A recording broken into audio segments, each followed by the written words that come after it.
सांस घुटन सी लोगों को हो रही थी।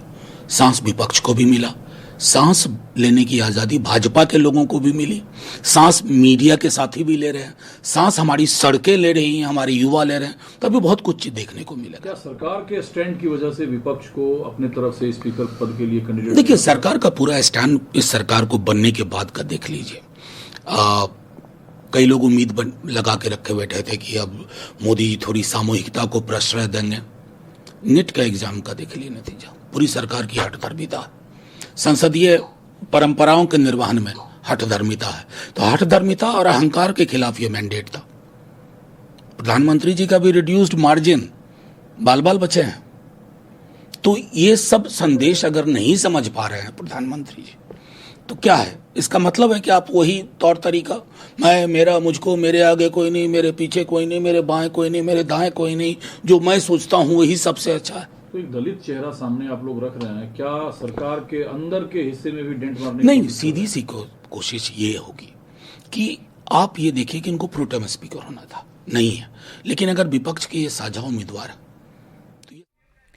तो आपने सुना, अब एक एक करके रिएक्शन सामने आ रहे हैं और विपक्ष ये बता रहा है कि दरअसल ये सरकार मनमानी कर रही है। सहमति बनाने की बात जरूर करते हैं प्रधानमंत्री नरेंद्र मोदी, लेकिन सरकार सहमति बनाने में विश्वास नहीं रखती है और इसीलिए विपक्ष खुलकर लड़ाई में उतर रहा है। और इसीलिए विपक्ष ने लोकसभा स्पीकर के लिए अपना उम्मीदवार भी उतार दिया है, जो कि दलित चेहरे के तौर पर के सुरेश होंगे, जो 8वीं बार जीतकर लोकसभा पहुंचे हैं। उनका ये 8वां कार्यकाल है लोकसभा में। अब देखिए, 18वीं लोकसभा में पहली जंग स्पीकर पद पर होगी, ये करीब करीब क्लियर हो गया है। एक बार फिर ओम बिरला स्पीकर की कुर्सी पर नजर आएंगे। आइए आपको दोनों कैंडिडेट्स के बारे में बता देते हैं। ओम बिरला जो 17वीं लोकसभा में भी लोकसभा स्पीकर थे, एनडीए ने एक बार फिर से अपना उम्मीदवार उन्हें बनाया है। राजस्थान के कोटा से सांसद हैं, 2014 से लगातार कोटा से जीत रहे हैं। 2019 में लोकसभा अध्यक्ष इन्हें बनाया गया। सेकेंड टर्म वाले 6ठे स्पीकर होंगे ओम बिरला। अगर इनका चुनाव होता है तो सदन में कड़े प्रशासक की छवि ओम बिरला की है।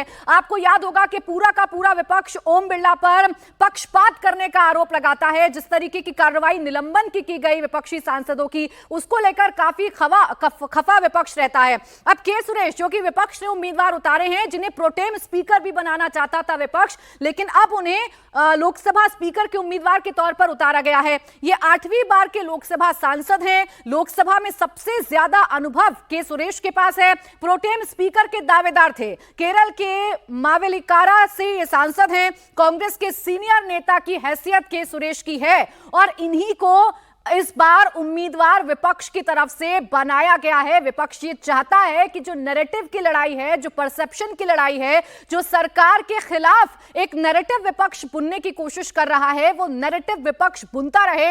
और इसीलिए इस फैसले के साथ ही विपक्ष ये दिखाने की कोशिश कर रहा है, आप एक के बाद जितने भी नेता हैं विपक्ष के, उनके बयानों को अगर आप सुनेंगे तो आपको समझ में आएगा कि विपक्ष ये चाहता है कि जनता के सामने एक नैरेटिव बिल्ड किया जाए और ये बताया जाए कि ये सरकार सहमति बनाने में विश्वास नहीं रखती है, ये सरकार कंसेशंस नहीं चाहती है। और ये देखिए, तस्वीरें हम आपको दिखा रहे हैं।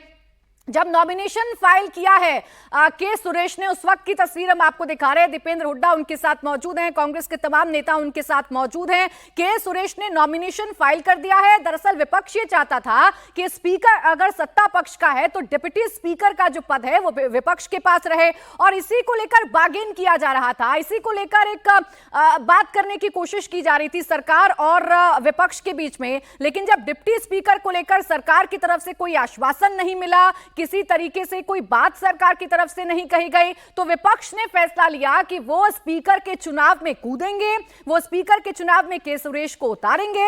नंबर्स अगर आप देखिएगा तो 234 इंडिया ब्लॉक के पास नंबर हैं, जबकि अगर आप एनडीए को देखिएगा तो 293 एनडीए के पास नंबर हैं। तो नंबर के लिहाज से एनडीए को कोई भी परेशानी होने वाली नहीं है। लेकिन चूंकि विपक्ष शुरुआत से बताना चाहता है कि इस बार हम डिफेंसिव होकर नहीं खेलेंगे, इस बार हम ऑफेंसिव होकर खेलेंगे, हम आक्रामक होकर खेलेंगे, तो ये सत्र के पहले दिन से ही समझ में आ रहा है। प्रोटेम स्पीकर को लेकर कंट्रोवर्सी होती है, के सुरेश को बनाना चाहते हैं प्रोटेम स्पीकर विपक्ष, लेकिन वहां पर भर्तृहारी महताब को चुन लिया जाता है, जिसके बाद पीठासीन अधिकारी के तौर पर शपथ लेने से 3 विपक्षी नेता मना कर देते हैं, बॉयकॉट कर देते हैं, जिससे समझ में आता है कि विपक्ष बिल्कुल रिजिड है।